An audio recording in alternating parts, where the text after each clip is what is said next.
আজই ডাউনলোড করুন আর এনজয় করুন আপনার পছন্দের শো। তবে এটুকু বলতে পারি যে চার্জ দেওয়া হয়েছে, কোর্টে ওনার ফাঁসি না হলেও যাবজ্জীবন তো পাক্কা। স্যার, আনন্দি তুমি এসেছো? চিন্তা করো না, সব ঠিক হয়ে যাবে, কিচ্ছু হবে না। তো কিছুই নেই, আমরা ঠিকটা ঠিক রাখি। ও আপনাকেই ফোন করতে যাচ্ছিলাম। নিন, এটা পড়ে দেখুন। আপনি পড়ে বুঝতে পারবেন না, আমি বুঝিয়ে বলে দিচ্ছি।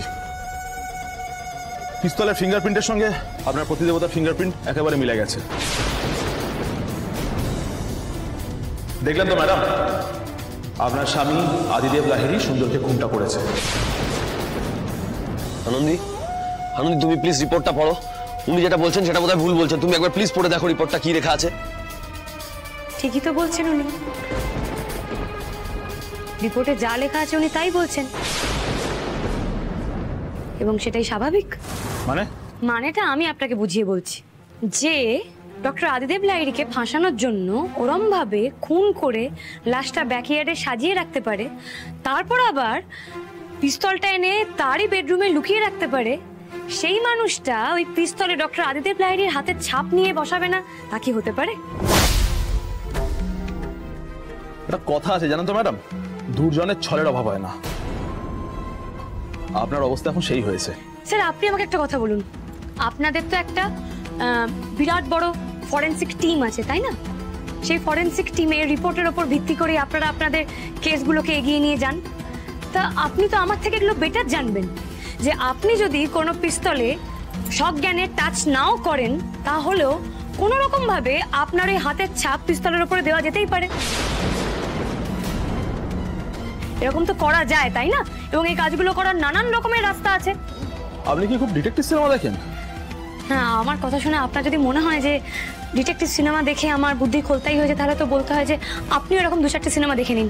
আমার মনে হয় আপনার জন্য দেখাটা খুব দরকার। আপনার সাহসটা একটু বেশি রকম বেশি না? হ্যাঁ, সত্যিই তাই, আমার সাহসটা সত্যি বরাবর একটু বেশি। আর আপনার এই হেন আচরণ দেখে আমাকে তো এই কথাগুলো বলতেই হচ্ছে। স্যার, 2 নম্বরই বলে একটা কথা হয়, সেটা নিশ্চয়ই আপনি জানেন। আমি বলতে বাধ্য হচ্ছি, 2 নম্বরই করে ডক্টর আদিদেব লাহিড়ীর হাতের ছাপ নিয়ে কেউ এই পিস্তলের মধ্যে বসিয়েছে। দ্যাটস ইট, উনি নির্দোষ, উনি কিছু করেননি। আপনার বাজে কথা বন্ধ করবেন? না, বন্ধ করব না।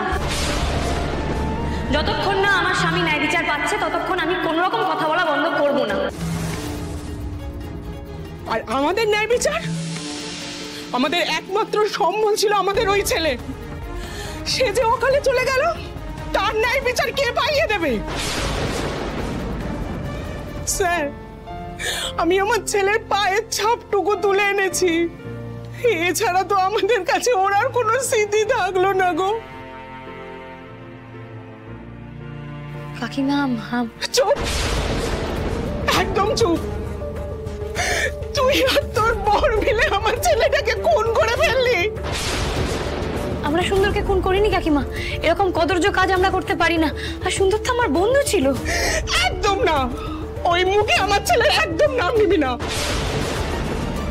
শোন, তোরা বড় লোক হতে পারিস, কিন্তু ওই ওপরে একজন বসে আছে না, তার কাছে কিন্তু আমরা সবাই সমান। এই মেয়ে, এই আমার ছেলে তোকে ভালোবাসি বলতে গেছিল। আচ্ছা, একটা মানুষ রে ভালোবাসে, এটা কি খুব অন্যায় রে? ও কি তোকে কোনো অসম্মান করেছিল রে? কিন্তু কেন আমার ছেলেটাকে ধরে ধরে মেরে ফেললি? ঘরে যখন এসে পৌঁছলো, ছেলেটার গালে নখের দাগ, বুকে কাটা, রক্ত ঝরছে, সারা গায়ে যন্ত্রণা। সেদিন ও কিচ্ছু খায়নি, সারাদিন শুধু কেঁদেছিল। আমার মনে মনে একটা ভয় হয়েছিল ও না কিছু করে ফেলে, নজরে নজরে লেগেছিলাম আমি ওকে, কিন্তু সেই একটা অঘটন ঘটে বাঁচাতে পারলাম না। আমরা কেউ মারিনি সুন্দরকে। একদম চুপ। খুব দরদ দেখিয়ে তো সেদিন আমাদের বাড়িতে গেছিলি, সুখে দুঃখে আনন্দে আমার ছেলের পাশে ছিলি, ওর মনে তুই আশা জাগিয়েছিলি। আর সেই আশাতে যখন ভালোবাসার কথা আমার ছেলেটা তোদেরকে বলতে গেল, ঠিক তখনই তোদের মুখোশটা খুলে গেল। আর ছেলেটাকে ধরে প্রথমে তোরা মারলি, তারপর এইভাবে খুন করলি ওকে। আমার স্ত্রীর নামে মিথ্যে অভিযোগ কিন্তু আমি বরদাস্ত করবো না বলে দিলাম। থাকুন মশাই, খুনি ক্রিমিনাল আপনার বরদাস্ত করা না করা কি যায় আসে? শুধু তো সুন্দরের বাবা মা নয়, আপনার বাড়ির লোক, ওই মহিলা, আপনার কাকিমা না জেঠিমা, উনিও তো বললেন যে আপনি খুনটা করেছেন। আর উনি তো আনন্দিতের দিকেই আঙুল তুললেন। আর আমার তো এখন মনে হচ্ছে কেসটা যেদিকে যাচ্ছে, শুধু আপনি একা নন, আপনার এই নিজেকে নেত্রী মনে করা বাচাল স্ত্রীও আপনার সাথে হাজতবাস করলো বলে। আপনার মুখের কথা দিতে হবে না অফিসার। আমি বিদ্যুৎ রায়, আদিদেব লাহিড়ীর উকিল। আমি ওনার বেডের ব্যবস্থা করতে এসেছি। আমাকে মিস্টার দাসগুপ্ত পাঠিয়েছেন। আপনি কিছু চিন্তা করবেন না, আমি পুলিশের সঙ্গে কথা বলে ওনার বেডের ব্যবস্থা করছি। বেরিয়ে যাবে গো, বেরিয়ে যাবে। টাকার জোরে বড় উকিল এনেছে, সব মিথ্যেগুলোকে এরা সত্যি করে দেবে। আর আমার ছেলেটা কোনো বিচার পাবে না গো। এখানে কি এইসবই চলবে না কাজের কথাও কিছু হবে অফিসার? আসুন, বসুন। এই উকিল বাবুকে চা দে রে, উনি বড় কেস নিয়ে এসেছেন, আমাদের সবাইকে কেস দেবেন। কেসটা তো সবে পেলেন, তাড়াহুড়োতে স্টাডি করার সময় পাননি বোধহয়। তা আমি একটু ব্রিফ করে দিই। দেখুন, মারার মোটিভ ক্লিয়ার, লাশ ওনার বাড়িতেই পাওয়া গেছে, মারার ওয়েপন ওনার বেডরুমে পাওয়া গেছে এবং তাতে ওনার ফিঙ্গারপ্রিন্ট। এছাড়াও ভিকটিমের বাবা মা প্লাস ওনার বাড়ির লোকজন বলেছেন যে খুনটা আদিদেব লাহিড়ী করেছেন। না, একবারও নয়। বাড়ির কেউ বলেনি যে খুনটা উনিই করেছেন। দেখুন ম্যাডাম, আমরা পুলিশ, হাঁ করলে হাওড়া বলছে না হায়দ্রাবাদ বলছে সেটা বুঝতে সময় লাগে না। আহা, ওগুলো ব্যাগেই রাখুন।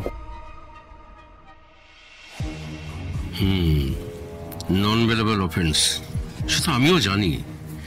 এসেছি শুধু এই আনন্দকে একটু দেখাতে। তা কি কি চার্জ দিয়েছেন আপনারা? নন বেলেবল অফেন্স, ওনার বেল হবে না। কাল সকালে কোর্টে তোলা হবে, ওখানে সব শুনে নেবেন। তবে এটুকু বলতে পারি যে চার্জ দেওয়া হয়েছে কোর্টে ওনার ফাঁসি না হলেও যাবজ্জীবন তো পাক্কা।